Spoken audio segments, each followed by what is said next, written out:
मराठा समाजाला न्याय मिळावा, आरक्षण मिळावं या भूमिकेचं समर्थक भारतीय जनता पार्टी आहे। किंबहुना आताही मनोज जरांगे यांनी केलेल्या आंदोलनामध्ये मराठा समाजालाच अधिक न्यायिक मिळावं या त्यांच्या मागणीला सभागृहामध्ये मी स्वतः आणि आम्ही सगळ्यांनी समर्थन दिलं आणि म्हणून समाज जी मागणी मागतोय त्याला पूर्ण करण्याची सर्व कायदेशीर प्रक्रिया होणं आवश्यक आहे आणि या कायदेशीर प्रक्रियेला पूर्ण करण्याचं काम मनोज जरांगे यांनी सुद्धा हे मान्य केलं होतं।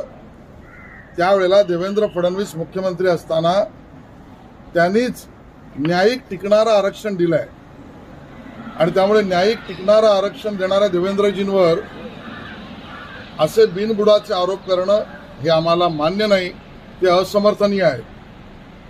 समाजाला न्याय आपण मिळवून देऊ हीच भूमिका या सरकारची।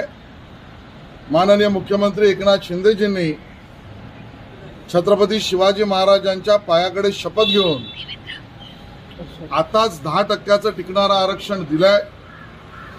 अन्य जे विषय प्रलंबित आहेत ते प्रलंबित विषय सुद्धा चर्चेतनं सुटले जाऊ शकतात, सोडवले पाहिजेत।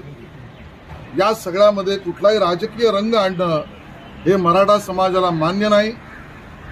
मराठा समाज राजकारणाच्या विरहित राहून समाजाला न्याय मिळण्याच्या भूमिकेवरच काम करतोय आणि म्हणून या बाबतीत राजकारण करता कामा नये हीच समाजाची भूमिका आहे। करण्याचा देवेंद्र फडणवीस यांनी प्रयत्न केलेला आहे असं देखील त्यांनी म्हटलं। आरोप तद्दन बिनबुडाचे आणि खोटे आहेत, याचं समर्थन होऊ शकत नाही।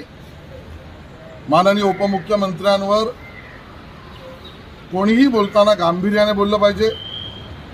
देवेंद्रजींचा आजपर्यंतचा राजकीय इतिहास हा कुठेही अद्वा तद्वा गैर पद्धतीने वितुष्ट निर्माण करणारं अशा पद्धतीचं सोडाच ते कधीच केलं नाही, पण संविधान आणि कायदा याच्या पलीकडे ते कधी बोलतच नाहीत आणि म्हणून त्यांच्यावर अशा पद्धतीचे बिनबुडाचे आरोप आम्ही फेटाळतो, त्याचं असमर्थन करतो, किंबहुना त्याचा निषेध करतो। देवेंद्र फडणवीस हेच टार्गेट त्याच्यामुळे कुठल्या राजकीय पक्ष हात आहे असं मला वाटते का?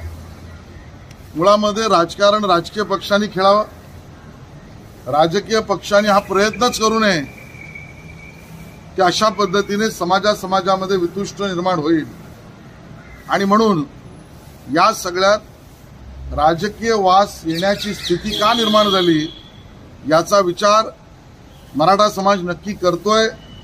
मराठा समाजातील आम्ही सगळे याचा नक्की उघड्या डोळ्याने पाहतो आहोत आणि म्हणून मला असं वाटतं ज्यांनी आतापर्यंत टिकणारं आरक्षण मुख्यमंत्रीपदाच्या काळात दिलं, ज्यांनी उपमुख्यमंत्री म्हणून एकनाथजींबरोबर अजितदादांबरोबर 10% आरक्षण दिलं आणि गृहमंत्री म्हणून सुद्धा चोख प्रतिक्रिया बजावत आहेत, त्यांच्यावर आरोप करणं भारतीय जनता पक्षाला मान्य नाही।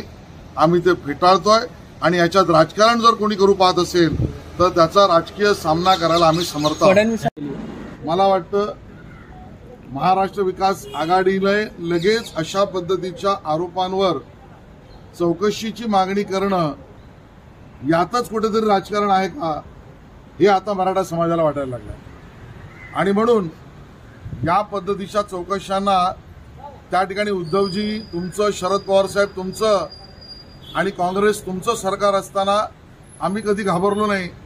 आता तर घाबरण्याचा प्रश्नच येत नाही, पण विषय तो नाही आहे। विषय महत्त्वाचा आहे की मराठा समाजाला न्याय मिळणं, आरक्षण मिळणं आणि त्याच्या अधिकाराचं मिळणं आणि ते कायदेशीर मिळणं ते भारतीय जनता पक्षाच्या समर्थनाने आणि प्रामाणिक प्रयत्नाने एकनाथ शिंदेजींच्या आणि अजितदादांबरोबर राहून देवेंद्रजी देतील याच्यावर मराठा समाजाचा पूर्ण भरोसा आहे।